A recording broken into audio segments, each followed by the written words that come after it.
पढ़ाई करने के लिए मोटिवेशन चाहिए। बिल्कुल सही बात है। एक कहानी से शुरुआत करते हैं जो हर स्टूडेंट को मेहनत करने के लिए मोटिवेट करेगी। एक समय की बात है, एक गांव में दो दोस्त रहते थे। एक का नाम था रमेश और दूसरे का सुरेश। दोनों ही एक ही स्कूल में पढ़ते थे और बहुत अच्छे दोस्त थे वो। लेकिन दोनों में एक बहुत बड़ा डिफरेंस था। रमेश मेहनत करने में विश्वास रखता था, जबकि सुरेश हमेशा शॉर्टकट्स ढूंढने की कोशिश करता था। एक दिन दोनों जंगल में खेलने के लिए गए। घर के पास में जंगल था, दोनों खेलने के लिए चले गए। जंगल में उन दोनों ने एक बड़ा पेड़ देखा। उस पेड़ पर बहुत सारे फल लगे थे। दोनों ने सोचा कि अगर उन फलों को तोड़कर खा लेंगे ना तो उन्हें बहुत मजा आएगा। अब देखो, दो बंदे हैं, रमेश और सुरेश। दोनों की प्लानिंग अलग अलग है। रमेश ने क्या सोचा कि वो पेड़ की तरफ जाएगा और मेहनत करके फल को तोड़ेगा और फिर खाएगा। लेकिन सुरेश क्या था, उसने सोचा कि वो एक लंबी लकड़ी ढूंढ करके लाएगा ताकि उसे ज्यादा मेहनत ना करनी पड़े। दोनों की प्लानिंग अलग थी क्योंकि दोनों अलग अलग इंसान थे। रमेश पेड़ पर चढ़ने लगा और धीरे धीरे फलों तक पहुंचा। उसने कुछ फल तोड़े और खाने लगा। उसने खाना स्टार्ट कर दिया। इसी बीच सुरेश जो था ना, जो उसका दूसरा फ्रेंड था, उसने जंगल में लकड़ी ढूंढने का प्रयास किया, लेकिन उसको कोई लकड़ी नहीं मिली। ऐसी कोई लकड़ी नहीं मिली जिसको वो फेंक करके पेड़ पे मारे और फल नीचे आके गिर जाए। अगर कोई लकड़ी मिली ना तो वो पेड़ पे लगी हुई मिली। उस लकड़ी को वो फेंक नहीं सकता। क्यों? क्योंकि वो उसको तोड़ नहीं सकता, क्योंकि वो पेड़ पे लगी हुई है। रमेश ने अपनी मेहनत से अपना फल हासिल किया और उसका स्वाद चखा, अपने फ्रूट्स को, अपने फल को एंजॉय किया। जबकि सुरेश जो था ना, जो बिना मेहनत के, बिना पेड़ पर चढ़ने के, पसीना बहाने के बजाय शॉर्टकट में बिलीव करता था, वो असफल रहा। इस कहानी से हमें यह सीखने को मिलता है कि मेहनत करने से हमें सफलता मिलती है। कहानी का कंक्लूजन बड़ा शॉर्ट है, ये कोई कहानी नहीं है, मैंने केवल आपको ये बात बताई है। इस कहानी से, अगर आप इसको कहानी कहते हो, तो इस कहानी से हमें यह सीख मिलती है कि मेहनत करने से हमें सफलता मिलती है और मेहनत करने वाले लोग हमेशा आनंद और सफलता प्राप्त करते हैं। इसलिए विद्यार्थियों को मेहनत करने के महत्व को समझकर उन्हें पढ़ाई में लगन से जुड़ने के लिए मोटिवेट करना चाहिए अपने आप को।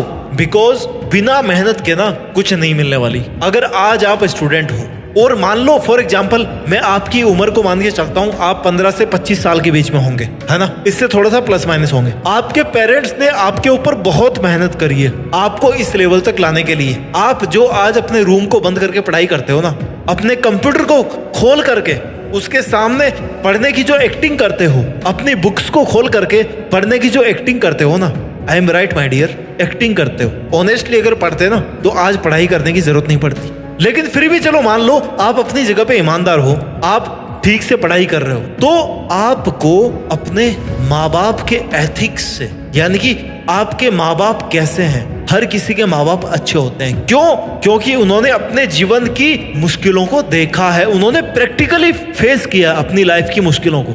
आपको अपने माँ बाप से मोटिवेट होना चाहिए।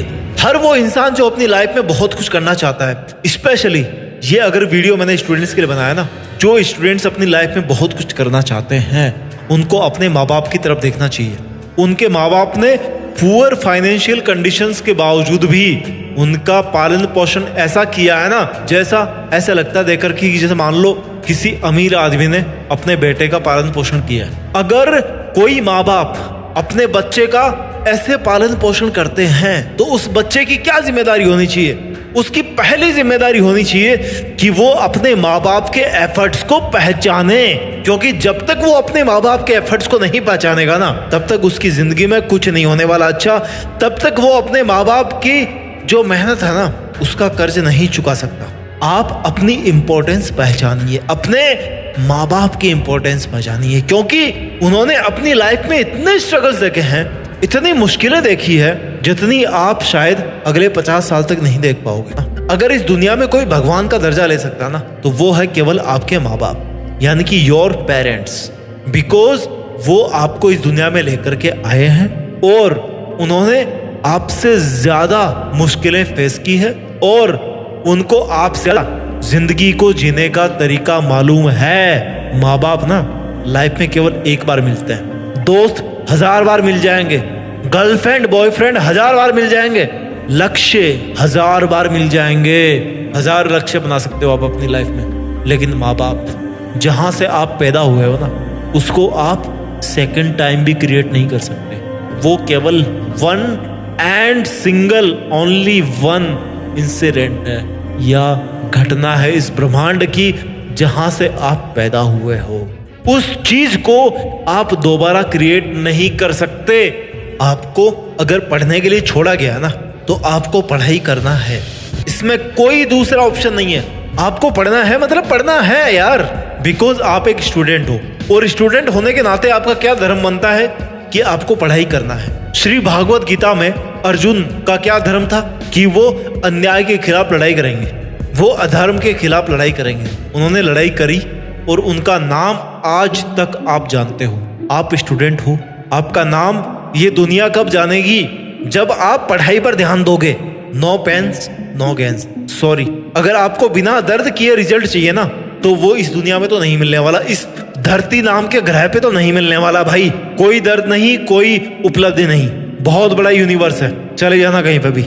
इस धरती नाम के ग्रह पे तो आपको बिना दर्द के कुछ नहीं मिलने वाला। अपने आप को संकट में डालना पड़ेगा। कैसे डालना पड़ेगा? आपको मेहनत करनी पड़ेगी। आपको अपने माँ बाप के द्वारा जो की गई जो मेहनत है ना, उसको जस्टिफाइड करना पड़ेगा कि उन्होंने जो मेहनत करी आपको यहाँ तक डेवलप करने के लिए। अगर आप उस मेहनत को जस्टिफाई कर सकते हो ना, तो आप अपनी लाइफ में कुछ भी कर सकते हो। Because you are the son of a real man, you are the daughter of a real man. आपको इस इंपॉर्टेंस को पहचानना है, जो मैंने आपको इस वीडियो के शुरू में एक कहानी के जरिए समझाने की कोशिश करी कि आपकी लाइफ में यह पढ़ाई कितनी इंपॉर्टेंट है। अपना ख्याल रखिए, मेहनत कीजिए, खूब ज्ञान अर्जित कीजिए, और मेहनत करके ना इस देश में अपना ही नहीं बल्कि दुनिया में, इस पूरी पृथ्वी पर भारत देश का नाम रोशन कीजिए। जय हिंद, वंदे मातरम।